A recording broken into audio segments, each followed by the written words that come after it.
আসসালামু আলাইকুম ওয়া রাহমাতুল্লাহি ওয়া বারাকাতুহু। হাফেজ সাহেবগণ, তারাবি যেনারা পড়াচ্ছেন বিশেষ করে আপনাদেরকে খোশামদেদ, ওয়েলকাম। ভালো থাকবেন, তারাবি পড়ান। কিন্তু তারাবি রেল স্পিড যেন না হয়ে যায়। রেল স্পিডে বড় ক্ষতি আছে, সিগন্যাল যদি না পাওয়া যায়।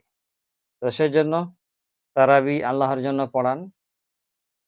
অবশ্যই যে জায়গাতে আপনি তারাবি পড়াচ্ছেন সেই জায়গার মানুষেরা অত বড়ও অকৃতজ্ঞতা করবেন না আপনার।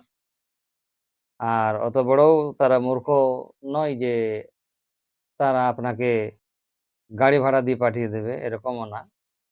তবে এই আশায় তারাবি পড়াবেন না যে ৩০,০০০ ৪০,০০০ পেলে ভালো হয়। আল্লাহ যেন রাজি হয়, খুশি হয় এবং সঠিকভাবে নামাজটা যেন পড়াতে পারেন। কেননা তারাবির যে নামাজ এবং কোরআন করিম যে খতম, এই ২ টি কিন্তু আপনার কাছে আপনার মহল্লার মুসল্লিরা আমানত স্বরূপ রেখে দেয়। এই আমানতকে আপনাকে পূরণ করতে হবে। আমানতের খেয়ানত করা চলবে না। তো রমজানুল মোবারক মাসে পুরো ২০ রাকাত তারাবির নামাজ এবং পুরো পরিপূর্ণ এক খতম কোরআন, এটি আমানত হলো। মুসল্লিরা এই আমানত আপনাকে রাখতে দিয়েছে। এই আমানত খেয়ানত করবেন তো আল্লাহ মালিক ইয়াউমিদ্দিন, আল্লাহর কাছে আপনাকে ধরা পড়তে হবে।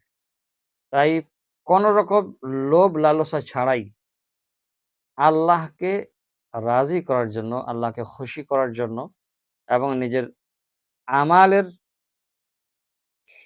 আমলের শুদ্ধতার জন্য আপনি আপনার কাজ চালিয়ে যান। ভালো থাকবেন এবং তারাবির নামাজ যথাসাধ্য ভালোভাবে পড়ানোর চেষ্টা করবেন। আর আমাদের মতন হতভাগাদের জন্য দোয়া করবেন। আসসালামু আলাইকুম ওয়া রাহমাতুল্লাহি ওয়া বারাকাতুহু।